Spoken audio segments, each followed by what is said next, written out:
النهارده يوم جديد 30/9 قبل ارتفاع البنزين بيوم، وهعمل النهارده ان شاء الله تجربه جديده، وعشان ما يبقاش كله احباط وبتاع ونفضل بقى نتكلم عن السلبيات. فالنهارده هنجرب وهنفتح الساعه دلوقتي 10، وانا نازل دلوقتي من منطقه عين شمس، يعني يعتبر قريب جدا من جسر السويس. هنفتح ديدي واندرايف وبولت. اوبر انا ما بشتغلهاش لاسباب كتير جدا، وهنشوف النهارده هنعرف ناخد الكيلو متر بسعر كام، وهل الشغل فعلا لسه مريح. انا بقالي اسبوع قاعد ولا الدنيا اشتغلت؟ انا بقالي اكتر من 10 ايام نزلت يوم واتنين بروح بفول العربيه، مثلا مش بفول يعني بحط ب 200 300 جنيه بنزين وبروح. ممكن اشتغل، مش هقول لك ان مفيش شغل، ممكن اشتغل وممكن اعمل فلوس، بس هاخد الكيلو ب3 و4. وانا لو هبطلها خالص ومش هاخد اي حد في سكتي، مش هاخد الكيلو ب3 جنيه و4 جنيه. المفروض بقى دي كلها كانت بتبقى بالاحمر وبتاع، 168 جنيه 28 كيلو القاهرة الجديدة، وبيني وبينه 6 دقايق. مش هطلع القاهرة الجديدة الصبح لأن السعر أصلا مش حلو، يعني أطلع بسعر أحسن من كده أوكي. عز المنوفي الويلي يعني أهو، بس أنا برضو مش عايز أروح الويلي. يعني الناس اللي عادة برضو عشان تبقى فاهم تشتغل صح إزاي، اللي بيبقى في المناطق اللي الويلي والجيزة والويلية والمش عارف والمطرية والحاجات دي كلها، بيدور على اي اوردر الصبح لو نازل بدري يخرجه من المكان اللي هو فيه، بقى ينزل ناحيه مدينه مصر الجديده، ياخد اي مشوار بعيد. المهم ان هو يطلع من المنطقه دي الزحمه، لان لو اشتغل على مشاوير صغيره جوه فيعني هيتخنق يعني. البنزين زي ما انتم شايفين اهو، يعني طبعا هحتاج ان انا افول. خلينا نصفر العداد هنا عشان نعرف مشينا كام كيلو، ونحط بنزين برضو اول ما نطلع كده عشان نعرف الدنيا فيها ايه. نشرب بقى كوبايه القهوه باللبن الجميله، ونستنى لحد ما يجي مشوار، وبعد كده ايه نتابع بقى مع بعض زي ما احنا متعودين، ونحسب اخر اليوم احنا اشتغلنا كام ساعه وعملنا فلوس قد ايه، وحطينا بنزين قد ايه. 17 كيلو 138 جنيه رايح منطقه الخنكه. شكرا، ما بروحش الخنكه.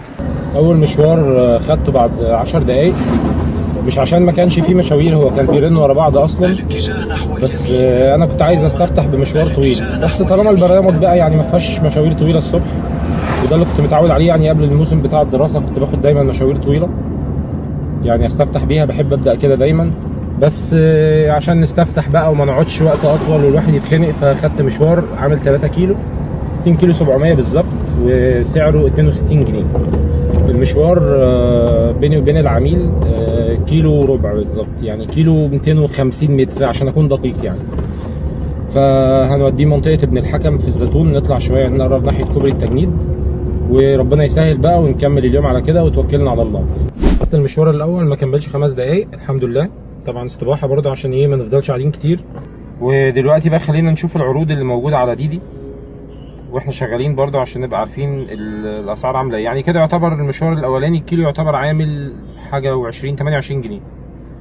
دي بقى العروض اللي موجوده. لو اشتغلت من 12 ل 12 هتاخد 290 جنيه، ولو اشتغلت اللي هو عدد الساعات المطلوب يعني 290 دقيقه، ولو اشتغلت من 6 الصبح ل 10 الصبح هتاخد 120 جنيه لو عملت 120 دقيقه، ولو عملت 150 دقيقه من 3 ل 7 هتاخد 150. طبعا هم قللوا العروض عن الفترة اللي فاتت، يعني العروض كانت من اسبوعين كانت احسن من كده. نفتح اندرايف 15 كيلو ب 80. دي الحاجات اللي بتخليني اقفل من اندرايف اول ما بفتحه. يعني اول ما باجي افتح البرنامج انا ما بشتغلوش، بس يعني بحاول كل مرة بنزل اشتغل فيها اديله فرصة، اقول يمكن يخلي عنده دم او حاجة. فافتح الاقي اول مشوار وتاني مشوار في وشي بالشكل ده كده، اقوم مكنسل واقول لا بناقص اندرايف مش شغال فيه. نفتح بولت برضو عشان نديله فرصته، الراجل برضو ايه يعني خليجي ونازل ضيف عندنا هنا، ونديله برضو الفرصه بتاعته كده. يمكن انا موجود دلوقتي عند منطقه ابو غزاله في جسر السويس. فتحنا كده بولت وفتحنا ديدي وفتحنا اندرايف. طبعا اكتر برنامج زنان ابن زنانه هو ديدي، ولكن 3/4 الزن بتاعه بالاونطه. التجمع الخامس 26 كيلو ب 124 جنيه. عشان ما اظلمش الراجل خلينا نديله مثلا اعلى سعر هيبقى كام، يعني 170. حطينا له 170 على الرغم ان 170 اصلا قليل، بس هو كده كده مش هيقبل يعني، وده اللي حصل. الفيديوهات دي للتوعيه، وعشان مفيش حد يتدبس ويرجع يشتري عربياته. في كل فيديو باكد المعلومه دي بقالي اكتر من سنه ونص.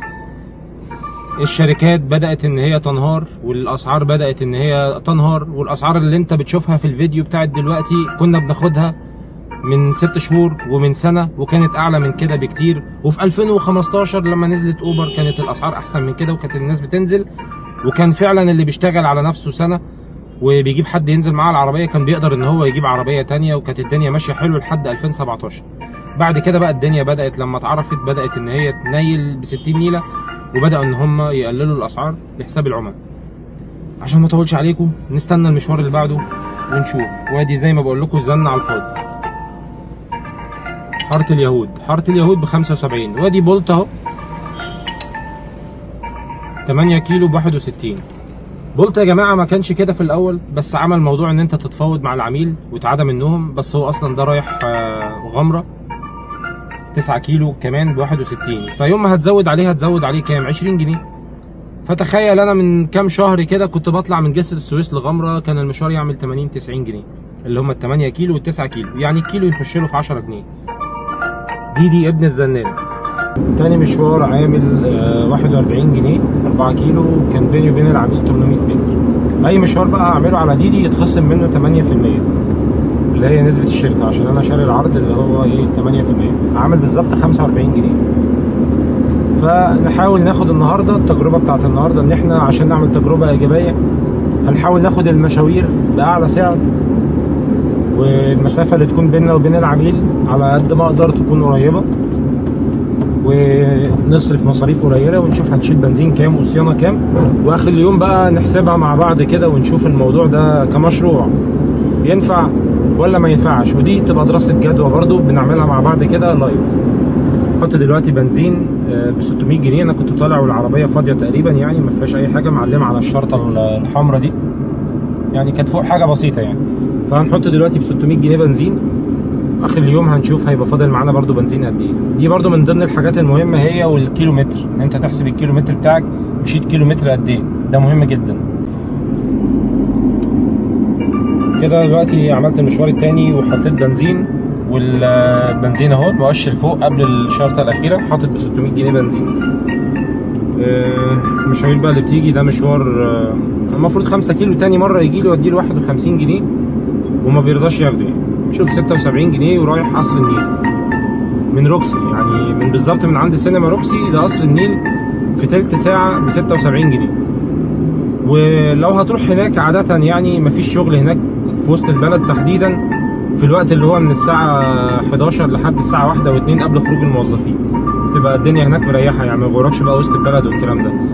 لو عايز تطلع من هناك بمشوار كويس وما عندكش مشكلة في الزحمة انك تقعد في الإشارة مثلا 10 دقايق وربع ساعة، اطلع الساعة 2 3. لو جالك مشوار يعني ضروري وخلاص رحت وصلت حد هناك هتطلع بمشوار كويس. طبعا دي عمال يرن على الفاضي، المشاوير كلها هبلة. وكالعادة نشوف اندرايف السنيد 56 كيلو ب 175 جنيه على اندرايف. عادة وعود نفسك على كده لو بتشتغل على اندرايف، العميل اللي يكون حاطط اقل سعر ده واحد من الناس اللي بيبخس الناس اشيائها. فلو عليت عليه وحطيت السعر العادل ومضطر ان هو يركب معاك عشان مفيش عربيات، فتأكد مليون في المية ان الراجل ده هينزل يديك تقييم زي الزفت، وهيكتب بقى ان انت بتحشش والعربية مش نظيفة وسائق مختلف وعربية مختلفة ويتحرش بيا في العربية، هيكتب فيك البدع. ما تقولوش ان انا متحامل على اندرايف. نحاول نفتح برنامج تاني. زي ما انتم شايفين دي انا مش عارف اتكلم منه اصلا من كتر الرن بالاونطه. دي المشاوير اللي في اندرايف كلها اهي. ادي مشوار القاهرة الجديدة 26 كيلو ب 110. مش عارف ابلعه كبرنامج، يعني حقيقي مش عارف ابلعه. غير بقى ان انت كمان بيخصم منك النسبة مقدم، يعني لو عميل بيستهبل هيتخصم منك النسبة ومش هتشتغل اصلا. المشوار الثالث جالي بعد تلت ساعة بالظبط، 35 كيلو رايح الشيخ زايد. تخيلوا بكام بقى؟ والله انا كنت بطلع الشيخ زايد من عين شمس، او يعني 35 كيلو برضو نفس المشوار ده، يعني 260 270. مشوار ب 215، يعني الكيلو عامل 6 جنيه. ف مش عارف الاسعار ايه اللي حصل لها، ولو قعدت استنيت بقى والناس هتقول لي لا بخساره وافضل مستني عشان تاخد مشوار كويس. اول يومين في الدراسه كنت بعمل كده، والايام اللي كان الشغل مريح فيها كنت بعمل كده، كنت بفضل مستني عشان اخد مشوار بسعر كويس. فبالتالي بلاقي نفسي مثلا عدى ساعه وساعتين الاقي نفسي مش عامل غير 100 و150 جنيه، لاني شغال على مشاوير صغيره وعمال اكنسل كتير لحد ما يجي مشوار كبير بسعر كويس. وعلى سبيل المثال النهارده هو انا طالع الساعه 10 ونص، الساعه دلوقتي 11 ونص، كل اللي عملتهم مشوارين واخدهم بسعر كويس. المشوار عامل 70 ومشوار عامل 40 45 جنيه، فيعني يعتبر الكيلو ب 10 جنيه بس في ساعتين، في ساعه عامل 100 جنيه. فلو كل ساعه هتعمل 100، لو اشتغلت بقى بالطريقه دي واشتغلت 8 ساعات ب 800 جنيه، انا حاطط ب 600 جنيه بنزين. ما صرفتش بقى لسه اي حاجه، وما جبتش فطار، ما جبتش اي حاجه، فطرت في البيت. فلازم الناس تحسبها صح برضه. كده خلصت المشوار الثالث والساعه دلوقتي 12 وتلت. المشوار الثالث بقى كان رايح عند القريه الذكيه، فبدل ما نطلع محور 26 واطلع الطلعه بتاعت رمسيس وانزل النزله بتاعت المحور الزحمه، فطلعنا طلعت محور تحيا مصر، فدفعت الكارتتين 30 جنيه. فالميزه بقى هنا عشان المشوار وصلني مش بتاكس، فحسب كان 215، فحسب المشوار 266. خدت ال 30 جنيه الكارته، بقى صافي المشوار 246 جنيه. ففي بقى بعض الناس تقول لك ما تنزلش القريه الذكيه الصبح عشان مش هتلاقي فيها شغل، فده اللي احنا هنشوفه بقى دلوقتي. هنفتح التطبيق ونشوف هل في حاجه هتطلعنا من هنا ولا لا.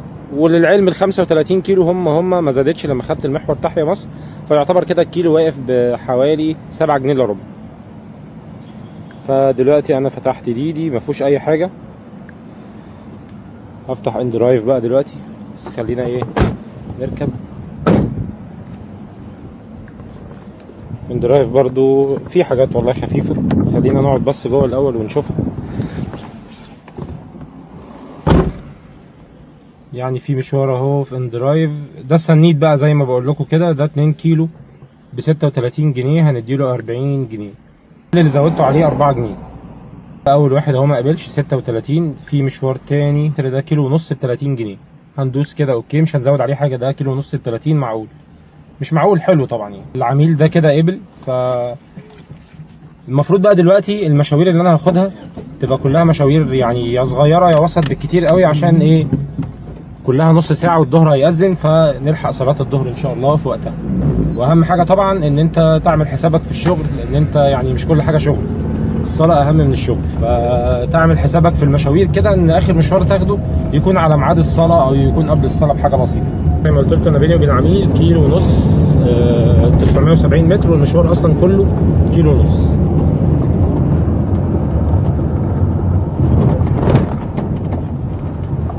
فانا مش مع الناس بقى اللي تقول لك لا ما تروحش القريه الذكيه الصبح، ما تروحش المنطقه الفلانيه الضري كده مش هتشتغل. بس مع الناس بقى التانيه اللي بتقول لك احذر من بلاد ما وراء الدائري في اي وقت، سواء بقى المعتمديه، ارض اللواء، المرج، بولاق، كل الحتت اللي هي ورا الدائري دي، صفت اللبن، مش عارف ايه، هتزعل وهتجيب ناس تزعل من الزحمه ومن العشوائيه. وخصوصا بقى يعني دار السلام، يعني ما تنزلش دار السلام. والمعادي ما تنزلش عزبة فهمي او شارع احمد زكي، ده بالتحديدا ده في اي وقت. يعني انا لو في اي حته، لو مسافر وجالي مشوار نازل القاهره والمشوار ده يعني داخل عزبة فهمي او داخل احمد زكي او داخل دار السلام، استحاله اخده ايا كان السعر. يعني شوفوا الدرجه. وفي منطقه اسمها لعبه برضو، كنت واخد واحده من اسكندريه قبل كده. يعني الكلام اللي بقوله لكم ده كله عن تجربه وخبره يعني. فكنت واخد واحده بوصلها، نزلتها عند حته اسمها لعبه، قالت لي لما توصل هناك مالكش دعوه باي حد، يعني ما تسالش هتطلع من الطريق الفلاني، وصفت لي الطريق وقالت لي يعني ما توقفش اي حد تساله. وبالفعل بعديها باسبوع لقيت على صفحه وزاره الداخليه منزلين خبر ان واحد كان مشاهير فيديو ان هو واقف بيسال واحد على عنوان، والتاني راح راكب جنبه في العربيه ومطلع عليه سلاح وبتاع وراح مثبته. يعني هو ده بقى ان درايف بالنسبه لي بالظبط. انا خلصت المشوار كده والساعه دلوقتي 12 ونص و5، مشوار ما كملش 5 دقايق ب 30 جنيه. هو ده بقى ان درايف، يعني سنيد زي ما بقول لكم كده في المشاوير اللي زي كده. ليه بقى انا فاتح ديدي وبولت ما رنش؟ يعني انا طول ما انا واخد المشوار بتاع ان درايف ده انا فاتح ديدي على اساس اشوف بقى هيبقى في شغل ولا لا، في حاجه هترن ولا لا. ما فيش اي حاجه خالص. بولت كذلك يعني برضو نفس النظام، بس هنركن كده ونشوف. ان درايف فيه مشاوير كتير واغلبهم مشاوير داخلي كده صغيره يعني. فممكن بقى ايه يعني استراتيجيه الشغل بقى تعمل ايه؟ جيت القريه الذكيه مثلا الصبح، ان درايف فيه مشاوير صغيره جوه القريه الذكيه، ما تقولش لا، لان الدنيا فاضيه ومفيش زحمه وبتاع، فاشتغل على المشاوير الصغيره دي لحد الساعه 2 لحد الساعه 3، وهتلاقي بقى بعد كده مشاوير طويله كلها على كل البرامج، لان الناس هيكونوا اغلبهم خرجوا من الشغل، فهتلاقي مشاوير كتير وباسعار كويسه. الفرق بقى بين المشاوير الطويله والمشاوير الصغيره، يعني لما اقعد ساعه في وسط البلد في روكسي بقى وجسر السويس والحتت دي ب 100 جنيه، طبعا ده مش العادي، ده عشان الجو مريح. وغير لما اخد مشوار نص ساعه يكون الكيلو اقل شويه ب 6 جنيه مش ب 10 جنيه، وبس يكون مشوار في نص ساعه عملت فيه مثلا 210 او الكلام ده، يعني نسبه وتناسب يعني. فكل حاجه ليها ميزه وليها عيب. المشاوير الصغيره ميزتها ان انت مش هتحرق كيلو متر، الكيلو بتاعك هيبقى سعره عالي، هتعمل فلوس كويسه، لكن اخر اليوم المحصله هيبقى عندك بنزين في التانك ما حرقتش البنزين اللي انت حطيته، وهتبقى موفر، يعني هتبقى موفر فلوس، لكن هتلاقي في المجمل انت اشتغلت عدد ساعات كتير ومش عامل مبلغ. واللي بيتفرج عليا هكرر النصيحه تاني، ما تجيبش عربيه زيرو، ما تجيبش عربيه بالتقسيط، ما تشتغلش بعربيه حديثه، هتزعل وهتجيب ناس تزعل. وسط الصلاه والساعه دلوقتي 1:27 دقيقه، وفاتح الثلاث برامج ديدي واندرايف وبولت. طبعا ديدي ما بيرنش هنا خالص، واندرايف هو اللي بيجي مشاوير صغيره داخلي كده، فهننقي بقى مشوار داخلي يكون كويس صغير لحد ما تيجي الساعه 2 بقى او 3 او ديدي رن اهو. مشوار 33 كيلو ب 187 جنيه رايح العمرانيه، المشوار ده في ساعه الا تلت، فطبعا المشوار ده سعر وحش جدا جدا يعني. وبيني وبين العميل 4 كيلو، فبرضه مسافه بعيده، يعني هطلع بره القريه الذكيه، ولو لا قدر الله بقى العميل كنسل وانت رايح له في الطريق، فانت كده زعلت وهتجيب ناس تزعل. المشوار الثالث في اندرايف عامل 50 جنيه وكان 3 كيلو بالظبط. وديدي برضو بيرن كتير، يعني ما كانش بيرن في الاول بس دلوقتي بقى يرن كتير، بس المشاوير كلها اسعارها بعيد واسعارها وحشه. خلينا نخلص المشوار ده ونشوف هنعرف نطلع من القريه الذكيه ولا نكمل شغل فيها لحد الساعه 3. الاتجاه نحو اليمين. الساعة دلوقتي 3 الا ربع. كل اللي خدتهم في القرية الذكية 3 مشاوير، وفي مشاوير صغيرة، بس أنا مش عايز بقى مشاوير صغيرة، عايز أنزل من القرية الذكية على وسط البلد بقى، عشان إيه نحاول ناخد لنا مشوارين طوال. ولو قعدت في القرية الذكية هتلاقي شغل على فكرة، والمشاوير جوه القرية الذكية كلها شغالة على اندرايف أغلبها، وبتبقى كيلو 2 كيلو 3 كيلو في حدود ال 30 ولا 40 جنيه. فلو الناس اللي بتحب تشتغل المشاوير الصغيرة ورجلك جابتك للقريه الذكيه، فهتلاقي الشغل هنا حلو وكويس في اندرايف فقط. ديدي وبولت معرفش، اوبر ما بشتغلوش. اتجاه نحو اليمين. فجالي مشوار دلوقتي رايح المهندسين، عدد هو 23 كيلو، كان حاطط 150 او 140، حطيت له 176، يعني الكيلو يبقى في حدود ال 8 جنيه. دلوقتي انا وصلت المهندسين والساعه دلوقتي 3 و28 دقيقه. المشوار كان عامل 174 جنيه، وكده يبقى عاملين 4 مشاوير في ديدي و4 مشاوير في اندرايف. الفرق بقى بين هنا والقريه الذكيه، القريه الذكيه بتشتغل في اندرايف كتير ومشاوير صغيره، هنا الدنيا زحمه جدا، وديدي كل عمال يرن كل شويه في مشاوير بينك وبين العميل مثلا 2 كيلو 3 كيلو، توصل له بقى في 10 دقائق في ربع ساعه. ده طبعا عشان الساعه دلوقتي 3 خروج موظفين ومدارس والكلام ده. فكل حاجه ليها ميزه وليها عيب، وكل حاجه وليها وقتها. فانا دلوقتي بقى هفتح اندرايف وافتح بولت كمان معاهم. ايه السعر العادل ده؟ 150 جنيه، 20 كيلو ب 150 جنيه، المفروض ان ده السعر العادل. طبعا خدت السعر ده من القريه الذكيه ومش احسن حاجه، بس كنت مضطر عشان انا زهقت من المشاوير الصغيره، وفي نفس الوقت عشان انا النهارده هشتغل نص يوم. العربيه برضو عايز اوديها للميكانيك عشان فيها مشكله تاني او مشكله تالت او رابع، مش عارف بقى ده عيب في اللانوس ولا ده عيب معايا انا بس ولا ايه، مش عارف. بس هي يعني للامانه قعدت فتره طويله قبل ما تفتح بقها يعني، بس كانت بتنقنق كل شويه، حاجه بسيطه حاجه كبيره حاجه وسط. كل ده واحنا لسه مستنيين. بقالي 10 دقايق، انا بقالي اكتر من ربع ساعه واقف من ساعه ما خلصت اخر اوردر. المفروض ان الاوردر اللي هاخده ده الاخير، عشان الساعه دلوقتي 4، وانا المفروض النهارده بقى نص يوم عشان اعمل حاجات في العربيه. كل المشاوير اللي بتيجي على ديدي او على اندرايف كلها يعني مشاوير الكيلو لا يتجاوز ال5 جنيه وال6 جنيه. رايح عابدين هيقربني شويه 6 كيلو ب 62 جنيه. ناخد المشوار ده على بعد 400 متر. مع ان انا المكان اللي انا واقف فيه ظاهر على الخريطه ان المشاوير كلها مضروبه في فيها ريت، يعني دي 1 و2 1 و3 1 و4. معرفش ده جه منين كده، بيطلع لوحده كده على بعد 400 متر في نفس الاريا اللي انا فيها، ولكن السعر بتاعه مش حلو. خلينا بقى نروح للعميل، ننزل عابدين. المفروض بقى عابدين الساعه 3:30 ولا 4، هيبقى بقى زحمه وبتاع وفي شغل والكلام ده، وانا عايز حاجه تنزلني لحد مصر الجديده وجسر السويس وعين شمس، اي حاجه نازله في الاريا دي كده. فهنشوف هنلاقي بقى ولا هنستنى برضو ربع ساعه تاني. خلصت كده المشوار الخامس، كان 6 كيلو عامل 70 جنيه، يعني كيلو عامل 10 جنيه. يبقى كده عملنا النهارده من الساعه 10:30 لحد الساعه 4:30 5 مشاوير في ديدي و3 مشاوير في ان درايف. اجمالي الكيلومتر 107 كيلو. حطيت بنزين ب 600 جنيه. يبقى كده فاضل المفروض ان التانك اصلا كده كده زي ما هو يعني. طيب كده التجربه بتاعت النهارده هي تعتبر نص تجربه، ما كملتش. احنا اشتغلنا من الساعه 10:30 لحد الساعه 4 صلاه العصر، وبعد كده وقفت شغل للسبب اللي انتوا هتسمعوه في الموتور دلوقتي.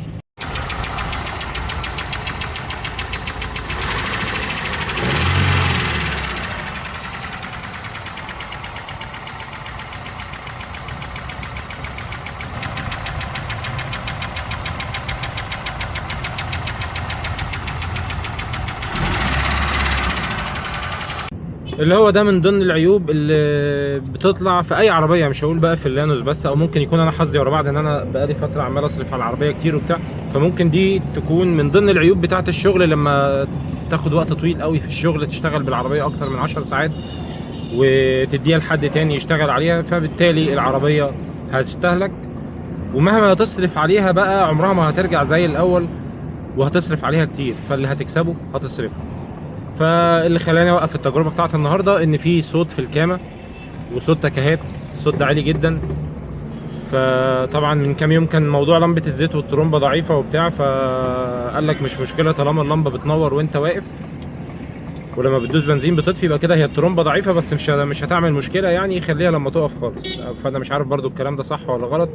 لو التجارب اللي انا بعملها عجبتكم والفيديو تمام، ما تنساش بقى ان انت تعمل لايك وتشترك في القناه وتفعل الجرس عشان يوصلك اشعار باي فيديوهات بتنزل على القناه. وان شاء الله القناه ملهاش علاقه بالنقل الذكي بس، يعني هي القناه متنوعه، بقدم فيها تجاربي الشخصيه، سواء بقى في النقل الذكي او في السفر او في اي حاجه مثلا بشتريها بعمل عليها ريفيو والكلام ده. يعني القناه كده تقدر تقول ميكس.